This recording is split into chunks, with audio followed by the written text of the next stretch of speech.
The scarf you see pictured here on the website, I knit using one skein of flounce. I cast on 9 stitches and I worked garter stitch, which is knit every row, for the entire length of the scarf. The scarf measures approximately 5 inches wide by 44 inches long.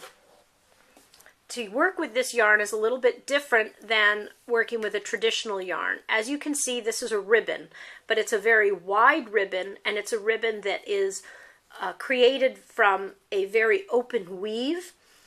And so there are all of these holes in the width of the ribbon, which allows us to very easily poke our needle through the ribbon. And that's actually how we're going to both cast on and knit with this yarn. We're not going to be wrapping the ribbon around the yarn. We're going to be poking our needle through the top edge to grab hold of a stitch. So how I cast on is as follows. First of all, what you might want to do, though I haven't in this particular skein that I'm showing as an example, but you might want to either serge the end of your ribbon or apply some fabric glue, just because the ends of this yarn are a little bit, they tend to unravel if you don't secure it somehow. For the purpose of this demonstration, I'm just going to fold it over and tuck it under, much as I would if I was sewing and creating a seam in sewing.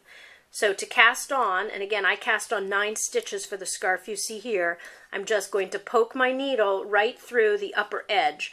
And in this first stitch, because I folded it over to try and hide the edge that was unraveling because I hadn't glued it or serged it, I'm just going to take the tip of my needle and I'm poking through both what I folded over as well as the beginning of my ribbon. So that's 1 stitch cast on. Now to cast on a second, I'm going to jab my needle through the edge of the ribbon about 1.5 inches up from the first. Now whether you jab from behind or jab from the front to the back really doesn't matter, except if you go from the front to the back, when you knit your first row, that stitch is going to look twisted. For this project it really doesn't matter, but if it's going to throw you off and bother you, then you should cast on by jabbing your needle through from the back of the ribbon to the front. Okay, so again, I'm starting with 1 stitch.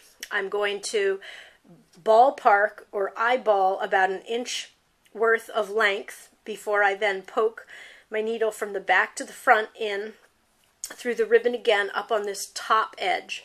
I'm going to ballpark about 1 inch to 1.5 inches. There's 3 cast on, here's 4 cast on, here's 5 cast on, here's 6 cast on. So you can see how quick and easy this is. And what you'll notice is that I'm not being particular about whether I'm getting the very edge hole or 1 hole in, nor am I careful about whether I'm getting exactly 1 inch from each cast on to the next, because I'm just not that particular. If you want to be, you can measure and you can be careful about it. But the scarf that you are looking at, the green one online pictured here, was done with a rather random approach to it. So again, I'm just randomly stabbing what looks to be about 1 inch to 1.5 inches. I'm generally trying to grab the upper edge of the ribbon. I certainly am not poking in the middle or at the bottom, because then you're not going to have any ruffle. So you want to at least aim for the top edge. And once you've cast on your 9 stitches, turn your needle around and you're ready to start knitting. Now knitting with this yarn is going to be much like it was for casting on. We're going to, instead of wrapping our needle around the yarn, which is what you ordinarily do with the yarn, we're going to poke the yarn over the needle or poke the needle through the yarn, depending upon how you want to look at it.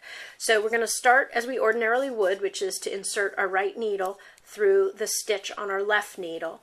But now we're going to splay this ribbon open and we're going to poke the upper edge onto the needle and pull just that part through. So you're not pulling the entire width of the ribbon through, you're just pulling through this little top section here that you've poked your needle through. So insert, splay the ribbon out, and poke the ribbon over the needle, or the needle through the ribbon, again, depending on how you want to look at it.